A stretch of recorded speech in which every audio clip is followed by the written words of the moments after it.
parler de ce qui s'est passé à Courbevoie, violée à l'âge de 12 ans parce qu'elle était juive. Vous êtes évidemment nombreux à réagir à l'horreur vécue par cette fillette. D'ailleurs, c'est pas une adolescente, c'est une fillette à Courbevoie dans les Hauts-de-Seine. Alors qu'ils sont aux abonnés absents depuis le 7 octobre, vous aurez remarqué que la France Insoumise a pris la parole, peut-être parce qu'on est en période d'élection. Jean-Luc Mélenchon a parlé d'un racisme antisémite. Et monsieur Jonathan Arfi, que je salue une nouvelle fois d'être avec nous, cette simple expression pose problème à mes yeux. Racisme antisémite, comme si on ne voulait pas prononcer le mot antisémitisme. Oui, exactement, et je vous remercie de le relever parce que ça m'a frappé en voyant le tweet de Jean-Luc Mélenchon. Il ressent le besoin d'exprimer une forme de condamnation par rapport à ce viol, à ce fond d'antisémitisme sur lequel ça se déroule, mais c'est une condamnation de façade, d'une part. D'autre part, évidemment, il n'évoque pas du tout les sources, le climat qui a généré cet antisémitisme et dont la France Insoumise est pleinement responsable. Et puis, il choisit cette terminologie, racisme antisémite, comme si, au fond, ce qu'il voulait dire, c'était que l'antisémitisme était complètement soluble dans le racisme et qu'il n'y avait pas ces particularités. Or, les particularités de l'antisémitisme, c'est que, bien entendu, il y a des choses qui ressemblent au racisme, mais il y a des choses qui ressemblent à rien d'autre, comme par exemple, effectivement, l'antisionisme qui nourrit, qui est une forme d'antisémitisme et qui nourrit la haine des Juifs aujourd'hui dans notre pays. Le fait qu'il y a une part de l'antisémitisme qui vient de l'islamisme, une part qui ressemble à du complotisme. Donc tout ça, Jean-Luc Mélenchon l'efface par cette petite expression. C'est très insidieux. C'est évidemment sa maîtrise des mots. On connaît Jean-Luc Mélenchon, mais c'est sur le fond extrêmement dangereux idéologiquement. Donc merci beaucoup de me permettre de le relever ici. Je voulais vous faire écouter Alain Jakubowicz, que je connais bien, qui vient régulièrement dans notre émission, qui est avocat célèbre et qui avait plaidé contre Klaus Barbie en son temps, il y a maintenant quasiment 40 ans. Et Alain Jakubowicz, qui est meurtri, comme beaucoup de juifs français, comme beaucoup de Français, bien évidemment, qui ne sont pas juifs. Et il exprimait son émotion tout à l'heure sur l'antenne d'Europe 1 et de CNews, et je vous propose de l'écouter. En 1990, un cimetière juif a été profané à Carpentras. On n'a tué personne, on a déterré un homme, on a fait un simulacre d'empalement. 1 million de Français étaient dans la rue, 1 million. Le premier d'entre eux, le président de la République, est venu à cette manifestation. Depuis, on a tué des enfants dans une école juive. On a tué à bout touchant une petite fille dans une cour de récréation parce qu'elle était juive. C'était des terroristes, c'était des assassins, c'était des gens radicalisés. Nous sommes en 2024. Une jeune fille, une préadolescente de 12 ans, est violée, rackettée. Tu nous amèneras de l'argent parce qu'elle est juive. Quelle est la réaction de la société française? La vraie question, Pascal, et je peux vous dire, du haut de mon âge, de mes décennies de combats, d'échecs, de défaites, c'est que je me pose la question aujourd'hui.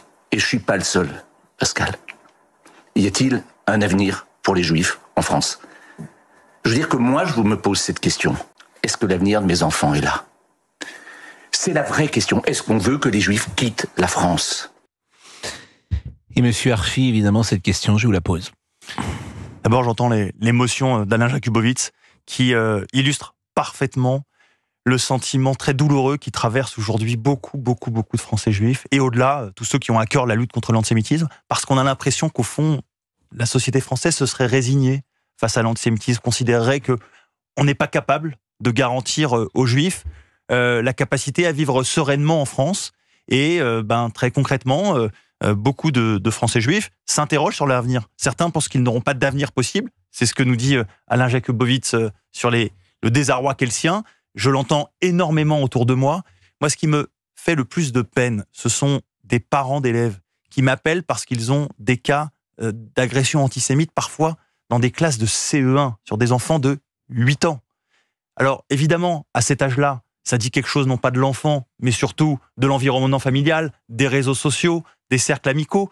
C'est ça qu'on voit, et si on sacrifie les Juifs, parce qu'en fait, c'est ça qui est en train de se jouer, c'est qu'au fond, considérer que nous ne sommes pas capables collectivement d'assurer un cadre pour leur permettre de vivre sereinement, de les protéger, bien, certains feront le choix de s'assimiler, d'autres de s'en aller. c'est une invisibilisation qui est extrêmement dramatique, je crois, pour la France si elle devait se produire. Alors évidemment, ce sujet fait particulièrement réagir. Olivier Guénec me dit qu'il y a beaucoup d'auditeurs qui vont peut-être d'ailleurs vous interroger, mais forcément, on va vous interroger aussi sur la traduction politique, Monsieur Arfi, puisque vous avez souligné la responsabilité de la France insoumise. En revanche, vous n'avez pas dit qui, selon vous, vous défend, mène le combat pour que les Juifs restent sur ce sol de France en sécurité. Et si vous avez une préférence politique, est-ce que vous pensez que certains mouvements, certains partis ou certains hommes font ce qu'il faut faire et d'autres pas? D'abord, le CRIF n'est pas un appareil politique. On n'intervient pas dans le débat politique au sens des partis politiques. Vous avez parlé de la France insoumise. Non mais, je vais y arriver. On a notre expression, elle part des valeurs, de l'éthique juive, de l'histoire juive, de ce qu'on doit défendre comme position aussi de principe dans la société française, au nom des Français juifs, au nom de ce qu'ils incarnent et de, je le disais, de ces valeurs et de cette éthique, parce que c'est important aussi comme terme. Il y a un danger immédiat qui est celui, on le voit, de l'antisémitisme déchaîné par aujourd'hui des activistes qui prétendent se cacher derrière des discours de solidarité dévoyés avec la cause palestinienne et qui, à ce titre-là, ciblent des Français juifs. On a vu des manifestations à Marseille, par exemple, se promener, entre guillemets, dans les quartiers juifs sciemment. On a vu des familles juives décider à ce moment-là de dire à leurs enfants « ne sortez pas ce soir ». Mais dans quelle société vit-on pour que des juifs, des citoyens français, au fond comme les autres, ne puissent pas sortir de chez eux à ce moment-là? Parce que c'est ça la réalité. Et puis, parce que j'entends votre question, c'est m'interroger sur pourquoi le CRIF continue à dénoncer le Rassemblement national. Parce que c'est ça c'est la question que vous me posez au fond. Parce qu'on a aussi le sens du temps long, d'une part. On ne résout pas la question du rapport à l'antisémitisme par quelques déclarations aussi flamboyantes soient-elles depuis quelques mois, d'une part. Et puis d'autre part, parce quand on est juif, on a aussi à cœur l'avenir de ce pays en général. Et je pense que le Rassemblement national n'est pas une solution pour les problèmes des Français, que la question du populisme, la question du nationalisme peuvent être dangereux pour notre pays, que la soumission à la Russie de Poutine est aussi une problématique quand on est soucieux de ce pays. Je suis un patriote français, j'aime ce pays plus que tout au monde, et à ce titre-là aussi, je me méfie des deux extrêmes. Voilà, au fond, ce que je voulais mettre en partage. Et j'entends votre question, j'entends que certains auditeurs puissent s'interroger, et je serais ravi d'y répondre. Ça ne satisfera peut-être pas tout le monde, mais c'est en tout cas le débat qu'il est important d'avoir aujourd'hui avec vous. On va marquer une pause, en tout cas, et je vous remercie grandement d'être avec nous. Vous avez contacté la famille de cette fillette? Est-ce que vous êtes entré en contact avec elle? Je n'ai malheureusement pas pu m'entretenir avec la famille directement, mais je peux vous dire que l'émotion et le traumatisme qu'il y a dans la communauté juive de Courbevoie, et puis au-delà, tous ceux qui veulent lutter contre l'antisémitisme, est immense après ce drame. Puis il y a quelque chose également qui m'a marqué dans le flot comme ça d'informations, mais également de réactions. Il y avait quelqu'un hier qui était sur le parvis de l'hôtel de ville et qui disait on est ensemble, il n'y a que nous, les Juifs, qui sont là. Où sont ceux qui ne sont pas Juifs? Où sont les Français non Juifs? Et cette phrase m'a frappé. Il disait voilà, c'est toujours pareil, on est tout seul. C'est une partie de ce qui traverse les Français juifs. C'est effectivement un immense sentiment de solitude. C'est un peu une solitude juive, mais c'est au fond beaucoup une solitude républicaine. On a le sentiment que tout le monde a renoncé à préserver ce socle qui permettait fondamentalement à chacun de vivre plus ou moins sereinement dans la société française. On se sent un peu gardien de ces valeurs-là. Alors chacun après trouve à les incarner politiquement ici ou là, mais en tout cas c'est la responsabilité d'une certaine manière que les Français juifs peuvent avoir dans la société française aujourd'hui. Il est 11h14, on marque une pause et on revient tout de suite. Et nous sommes toujours avec Yonatan Arfi, président du CRIF, le Conseil représentatif des institutions juives de France. Je vous propose d'écouter une voix importante dans la communauté juive, bien sûr, celle de Serge Klarsfeld. Qu'est-ce que vous feriez vous-même, Serge Klarsfeld, si vous étiez confronté à ce dilemme? Ce sera un dilemme pour beaucoup de Françaises et de Français, de devoir choisir, par exemple, entre le RN et la France insoumise.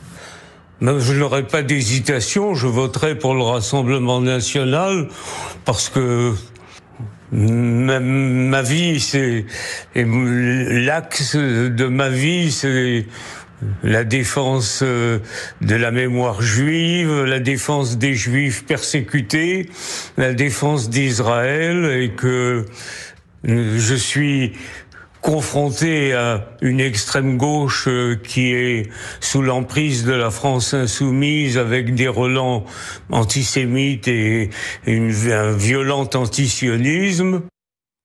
Monsieur Arfi, est-ce que vous m'autorisez à vous poser cette même question, si vous êtes confronté vous-même à ce dilemme dans un deuxième tour, le 7 juillet, entre un vote pour le Front populaire et un vote pour un candidat du Rassemblement national? Qu'est-ce que vous faites? D'abord, permettez-moi de dire combien j'ai d'admiration pour Serge Klarsfeld, qui est un monument de notre conscience nationale, à qui on doit tant sur la mémoire de la Shoah dans notre pays, qui, je pense, à ce moment-là, a aussi dit d'autres choses dans cette interview. Parce que vous avez juste choisi de passer cet extrait. Je veux rappeler aux auditeurs qu'il a aussi dit dans cette même interview qu'il voterait lui-même au premier tour pour un parti du centre, pour un parti républicain. C'est important, c'est-à-dire que c'est là que va sa préférence, puisque c'est ce qu'il fait comme choix au premier tour. Et deuxièmement, je reprends ces termes, que LFI était un ennemi politique et que le Rassemblement national était un adversaire politique pour lui. Donc il a assumé ces termes, et il faut le rappeler quand on parle de ce sujet. Il n'empêche qu'au moment du choix, il vote Rassemblement national, et je vous pose la question, et vous? Mais moi, ma responsabilité, c'est de faire qu'on ne soit jamais contraint à ce choix-là, précisément. Et je vous le dis, non mais je vous le dis sans artifice, sans cosmétique.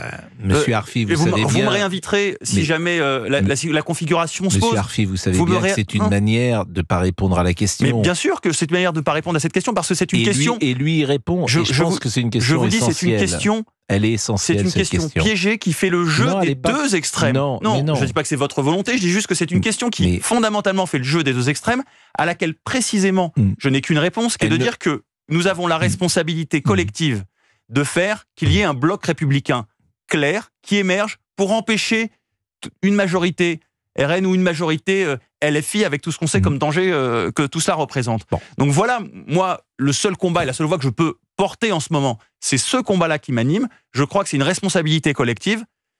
Eh bien, si d'aventure on devait arriver à ce genre de questions, qui relèvent plus d'ailleurs des présidentielles que d'une législative, je rappelle que chacun, ce qu'il aura à faire, c'est voter dans sa circonscription. Que dans l'essentiel des cas, ce ne sera pas ça, ce qui se proposera aux gens. Donc voilà, aujourd'hui, ce que je veux vous dire. Il y aura beaucoup de duels RN, Front populaire. Il y aura des triangulaires aussi, beaucoup. Certainement. C'est pas, comment dire, si ce n'est pas obligatoire le nombre de triangulaires, parce que même avec une participation à 65 ou 70%, pour être en triangulaire, faut être à 18% des votes exprimés. Hein. Exactement. Donc c'est beaucoup 18%, parce que derrière le RN et derrière le Front populaire, si le bloc central arrive à être régulièrement à 18%, avec ce qui se passe ces dernières heures, ce n'est pas gagné, si vous me permettez. Alors Françoise est avec nous, elle est de confession juive. Bonjour Françoise, vous habitez où?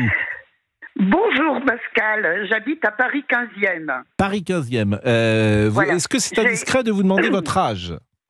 Mais alors pas du tout, j'ai 65 ans et je vis en France depuis toujours. Et là, en ce moment, je me pose des questions. Lesquelles? Lesquelles? Oh ben écoutez, je suis d'origine corse. Donc soit je prends le maquis, soit je me casse en Israël. Voilà, c'est très simple. Pour moi, maintenant, la France ne me protège plus. Elle ne protège pas mon fils.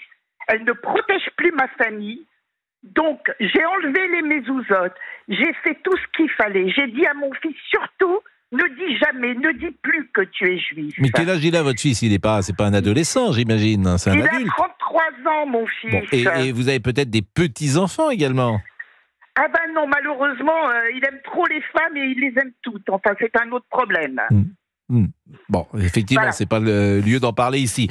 Mais non. En revanche, évidemment, c'est pas à 65 ans, sans doute, que vous allez partir pour Israël, Françoise. C'est trop compliqué de changer à ce point de vie. Mais la question, elle se pose sans doute de manière théorique pour vous. La question, non mais c'est plus une question de théorie, Pascal. C'est une question de survie. Vous comprenez? Vous arrivez à comprendre ça?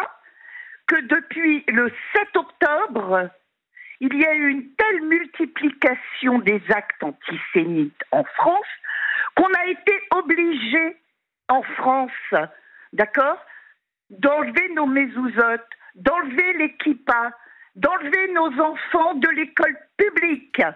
Moi qui suis tellement attachée à l'école publique et à la laïcité.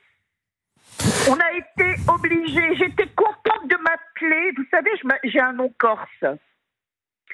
Je m'appelle Albertini. Et ben quand je me fais livrer ou quand je prends un Uber, je suis contente de ne pas m'appeler Cohen. Est-ce que vous vous rendez compte à quoi on en est réduit? On devient les dîmis de la République. Alors quand j'entends le CRIF avoir des pudeurs de gazelle, là ça me met en colère, ça me met hors de moi. Parce que le logiciel des années 80, la tenaille identitaire, tout ça c'est du pipeau. La République, elle ne nous protège plus. Quand le président n'est pas capable d'aller à une marche contre l'antisémitisme, comment vous voulez que je me sente représentée en France? Comment vous voulez que je me dise « la France, elle me protège ». Non, la France, elle ne me protège plus quand le premier des Français est incapable. Mais bon, c'est Macron. Alors quand il me parle de bloc républicain, ça me fait pas rigoler parce que j'ai pas envie de rire en ce moment. J'ai envie de pleurer en ce moment sur la France qui a été et qui n'est plus. Oui, alors Françoise, ils ont gagné. Vos propos évidemment sont très forts. Monsieur Arfi va répondre dans quelques instants. On va laisser passer une pause, bien sûr, parce que ça va être l'actualité avec Émilie Dez. Mais j'imagine que le président du CRIF entend souvent ces voix de gens qui vous reprochent, au fond, de ne pas choisir en l'espèce, et c'était ma question tout à l'heure. Ce que je peux comprendre d'ailleurs, je comprends votre position, je comprends cette position modérée, je comprends l'histoire du Front National, je comprends tout ça. Donc ça s'appelle un dilemme. Et Darius Rochebain posait assez bien la question. C'est un dilemme. Et un dilemme, ça veut bien dire ce que ça veut dire. D'abord, j'entends chez Françoise une inquiétude. Et une colère. Une colère. Et une colère. Qui me traverse tout autant qu'elle face à les situations qu'on vit. Et je veux la remercier de l'exprimer ici, sur une radio nationale, pour pouvoir porter haut et fort cette inquiétude des Français juifs. Elle l'a dit avec des mots très justes pour que l'ensemble de nos concitoyens puissent l'entendre. Alors, on peut débattre de ce que fait ou ne fait pas le CRIF. Moi, ma responsabilité, c'est effectivement de dire le plus fort possible que cet antisémitisme est une menace pour les Juifs, pour notre avenir, et aussi pour la société française, parce qu'il faut que les Français entendent que ça les concerne. J'ai regretté, comme elle, que le président de la République, malheureusement, ait fait le choix de ne pas venir à cette manifestation du 12 novembre. Ça a été très largement couvert à ce moment-là par la presse. Je pense que ça a été une erreur, que peut-être les choses auraient pu passer ensuite différemment, mais je constate que de toute façon, aujourd'hui, nous avons un parti politique, la France Insoumise, qui a, et ça c'est inédit par rapport aux périodes précédentes, puisque nous n'avions pas un parti qui avait de tels ressorts associatifs, universitaires, militants, médiatiques, réseaux sociaux et politiques, qui avaient les moyens de nourrir comme ça la haine des Juifs dans la société française, parce que c'est ce qu'ils font en mettant la question de Gaza en permanence au cœur du débat public. Donc il faut le dire, c'est ma responsabilité de le faire. J'entends Françoise et j'essaierai de le dire encore plus fort. Françoise, vous restez avec nous, bien sûr. Il est 11h28, on marque une pause. Et c'est un sujet passionnant parce qu'on est au cœur du sujet. Et je pense qu'il est bien posé par Françoise. Et Monsieur Arfi répond également, et je peux comprendre la position de Monsieur Arfi dans ce qu'il vient de dire à l'instant. À tout de suite. Nathan Arfi qui doit partir à 11h40. Vous avez 2 minutes. 2 minutes encore parce que vous avez des rendez-vous, j'imagine. Et Françoise voulait vous dire quelque chose. Et si vous n'étiez pas là il y a une seconde, Françoise habite dans le 15e arrondissement. Elle est juive. Elle a 65 ans. Elle dit une chose que je n'avais jamais entendue depuis le 7 octobre. Je vais donner votre nom, vous l'avez dit tout à l'heure. Je suis heureuse de m'appeler Albertini quand je commande un Uber. J'avais jamais entendu cette phrase, mais je trouve ça, la trouve extravagante ou extraordinaire. Vous êtes juive et vous dites je préfère m'appeler Albertini que Cohen quand je commande un Uber. Mais vous vouliez dire quelque chose à Monsieur Arfi avant qu'il s'en aille? Oui, je voulais juste dire à Monsieur Arfi qu'il me fait penser à ceux qui renvoient dos à dos le Hamas et Benjamin Netanyahou. Voilà. Et il est dans cette posture, le Christ a toujours été dans cette tenaille identitaire, le nini, mais il ne se rend même pas compte qu'il nous envoie dans le mur. Et vous allez Alors voter, même- par exemple, le Rassemblement National. C'est ce que vous voulez dire à M. Arfi. Évidemment que je vais voter Rassemblement National, mais je voterai pour une chèvre si je pouvais faire barrage à Macron et à LFI. Voilà. C'est pas la même chose, si vous me permettez.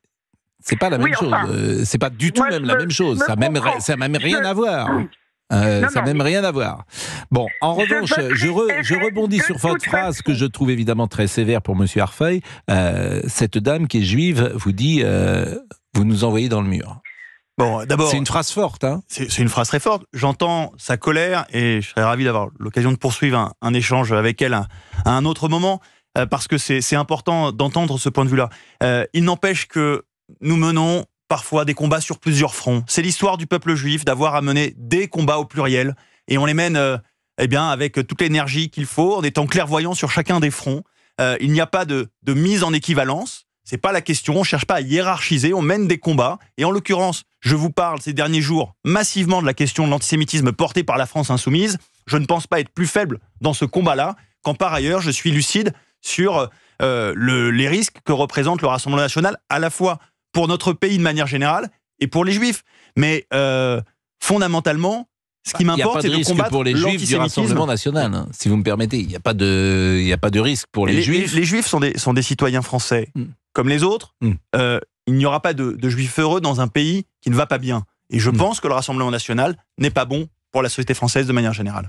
Alors ça, c'est effectivement un point de vue qu'on peut entendre, mais ce n'est pas de penser que le Rassemblement National ferait une politique antisémite. Alors, on pourrait rentrer dans les détails sur ce sujet. Il y a des sujets autour de la liberté de culte. Je rappelle la question autour de l'abattage rituel, par exemple. Ça, c'est une question importante. Qui est un vrai Je suis sujet. d'accord avec vous. Qui est un vrai sujet. Il n'y a pas de Parce vie que juive le RN possible souhaite sans viande fin cachère. de l'abattage rituel. Mais ça, c'est un vrai. Voilà, et c'est un sujet important. C'est un sujet important parmi d'autres. Donc voilà, en tout cas, quelques éléments pour expliquer les moteurs de nos combats. Merci en tout cas, Monsieur Arfi. Merci à vous. Évidemment pour votre combat. Merci pour votre intégrité et merci pour être ce que vous êtes, j'ai envie de dire, et d'être venu échanger avec Françoise, que je vais remercier également, chère Françoise.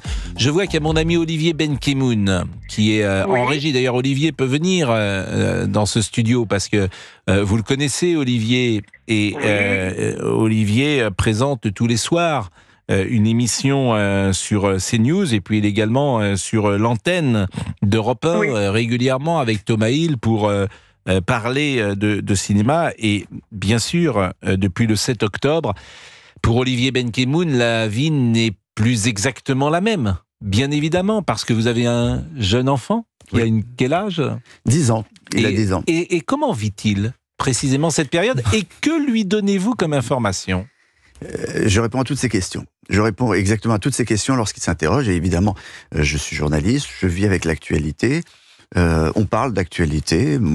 Pour dire la vérité, mon épouse aussi est journaliste. Donc on est dans un environnement où on écoute l'actualité.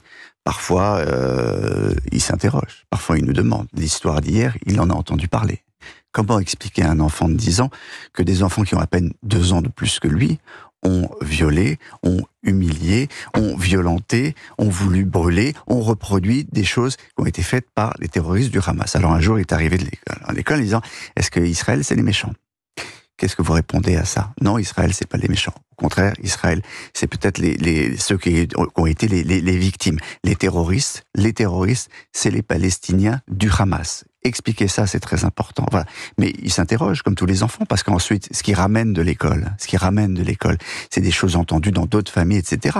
Et donc, c'est des oppositions qu'il faut expliquer. Ce matin, une maman d'élève vient me voir, me raconte qu'elle était hier au rassemblement de l'hôtel de ville, qu'elle a un enfant qui est à peine plus jeune que le mien, qui a 9 ans, qui est dans une école à côté, et elle me dit les autres veulent plus jouer avec lui parce qu'il est juif. 9 ans, dans une école publique d'un arrondissement de Paris où il n'y a pas une mixité hallucinante. Hein. On est dans le cœur de Paris. Ces questions, elles arrivent partout, pour tous les parents. Et ça, il faut essayer d'expliquer aux enfants. C'est très, très important. Donc, c'est une bonne question. Mais toute la société, y compris donc forcément les cours d'école, sont touchés par ce questionnement, ces faux semblants, parfois des fausses informations. La responsabilité des parents est immense. Évidemment, je disais, au-delà de votre histoire personnelle et de ce jeune fils que vous avez, je le disais, la vie n'est plus la même depuis le 7 octobre. Je vois Gilles-William Goldnadel également le soir dans notre émission sur CNews. C'est vrai que tous les Français, évidemment, sont touchés. Tous les Juifs français le sont sans doute plus que les autres. Oui, et y compris ceux qui sont libéraux, et y compris ceux qui ne pratiquaient pas, et y compris ceux qui ne fréquentent pas les synagogues. Mais vous vous rendez compte ? Ce qui se dit, là aujourd'hui, c'est l'antisionisme et de l'antisémitisme. Dire on est antisionisme, on a l'impression que tous les Juifs de France sont responsables de ce qui se passe à Gaza. Que tous les Juifs de France sont des petits Benjamin Netanyahu en puissance. Vous vous rendez compte ? Le poids qu'on met sur une communauté qui s'interroge, qui se dit mais est-ce que je vais pouvoir continuer à vivre ici, dans ce pays ? On représente 400 000 personnes. Est-ce qu'on peut continuer à vivre en France ? J'entends encore...